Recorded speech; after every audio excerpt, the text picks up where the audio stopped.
Hello everyone, welcome back to my channel. আজকের রেসিপিতে আমি তৈরি করে দেখাবো মাছের মাথা দিয়ে মুগ ডাল। আর এই রেসিপিটা কিন্তু যেমন খেতে সুন্দর হয় তেমন কিন্তু আজকে সহজ পদ্ধতিতে তোমাদেরকে বানিয়েও দেখাবো। তো চলুন ভিডিওটা শুরু থেকে শেষ অবধি দেখে নেওয়া যাক। এখানে আমি সবার প্রথমে মাছের মাথা নিয়ে নিয়েছি, যেটাকে নুন হলুদ মাখিয়ে ম্যারিনেট করে কিছুক্ষণ রেখে দেবো। অন্যদিকে কড়াইয়ে আমরা এখানে মুগ ডাল নিয়ে নিয়েছি পরিমাণ মতন, সেটাকে একটু শুকনো খোলায় ভেজে নিতে হবে। এখানে মুগ ডালটা ভাজার সময় কিন্তু মনে রাখতে হবে খুব একটা বেশি কিন্তু মুগ ডালটা এখানে ভাজলে হবে না। যখন মোটামুটি একটু হালকা কালার ছাড়তে শুরু করে দেবে তখন আমরা এই মুগ ডালটার মধ্যে জল দিয়ে এটাকে ভালো করে ধুয়ে নিতে হবে। ধুয়ে নেওয়ার পরে আমি এটাকে সেদ্ধ হতে বসিয়ে দেবো। এর মধ্যে সামান্য পরিমাণে লবণ অ্যাড করে দিয়েছি, এতে করে ডালটা তাড়াতাড়ি সেদ্ধ হয়ে যাবে। এই পর্যায়ে ডালটা সেদ্ধ হওয়ার সময় কিন্তু আমি কোনো রকম হলুদ ইউজ করিনি, কারণ হলুদটা দিলে কিন্তু ডালটা সেদ্ধ হতে একটু সময় লাগবে। তাই শুরুতে সেদ্ধ হওয়ার সময় কিন্তু হলুদটা অ্যাভয়েড করেই চলতে হবে। এরপর কড়াইয়ে সরষের তেল দিয়ে দেবো। তেলটা গরম হয়ে আসলে আমরা মাছগুলোকে ভাজতে বসিয়ে দিয়ে অন্যদিকে একটা মশলার পেস্ট রেডি করে নেব। নিয়ে নিয়েছি আদা, রসুন, টমেটো, লঙ্কা আর জিরে। এবার এই সমস্ত উপকরণগুলোকে খুব ভালো করে মিশিয়ে একটা ফাইন পেস্ট রেডি করে নেব। আর এই দিকে দেখো আমাদের মাছটাও কিন্তু ভাজা হয়ে গেছে ভালো করে। আর অন্যদিকে আমরা যে ডালটা বসিয়েছিলাম সেই ডালটাও কিন্তু সেদ্ধ হয়ে এসেছে প্রায়। এবারে ডালটার ওপরে যে সাদা অংশটা দেখতে পাচ্ছ তোমরা, সেটা কিন্তু এভাবে ছেঁকে ফেলে দিতে হবে। এই পর্যায়ে যখন ডালটা প্রায় সেদ্ধ হয়ে এসেছে, এবার আমি ওপর থেকে হলুদ দিয়ে দেবো। হলুদটা দেওয়ার পরে হালকা নাড়াচাড়া করে একটু ফুটিয়ে নেব, এতে করে হলুদের যে কাঁচা গন্ধটা সেটা চলে যাবে। অন্যদিকে আমি এখানে গোটা গরম মশলা নিয়ে নিয়েছি। এবারে ওই একই তেলে আমরা ফোড়নটাকে দিয়ে দেবো। ফোড়ন থেকে হালকা মিষ্টি গন্ধ বেরিয়ে আসলে আমি এখানে দুটো মিডিয়াম সাইজের পেঁয়াজ কেটে রেখেছিলাম, সেটা অ্যাড করে দেবো। এই পর্যায়ে পেঁয়াজটা যতক্ষণ না গোল্ডেন ব্রাউন কালার হয়ে আসছে ততক্ষণ আমরা এই পেঁয়াজটাকে ভেজে নেব।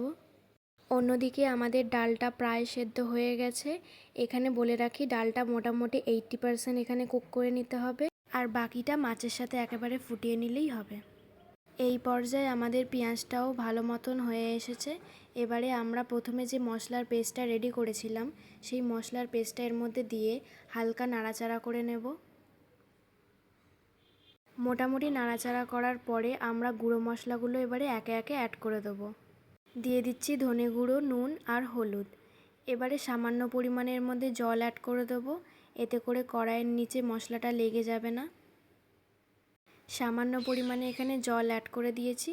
এবারে আমরা হালকা নাড়াচাড়া করে মশলাটাকে এবার ভালো করে তৈরি হতে ছেড়ে দেবো।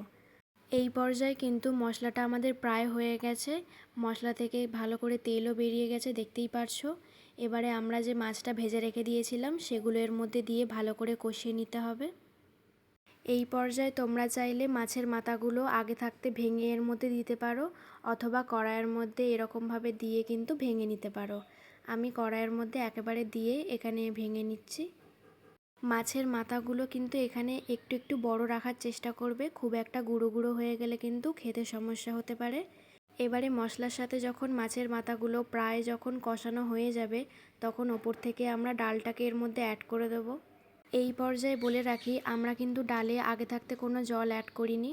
ডালটা দেওয়ার পরেই কিন্তু এখানে জল অ্যাড করতে হবে, এতে করে ডালের পরিমাণটা তোমরা কীরকম পছন্দ করো এটা ভালো করে বোঝা যাবে।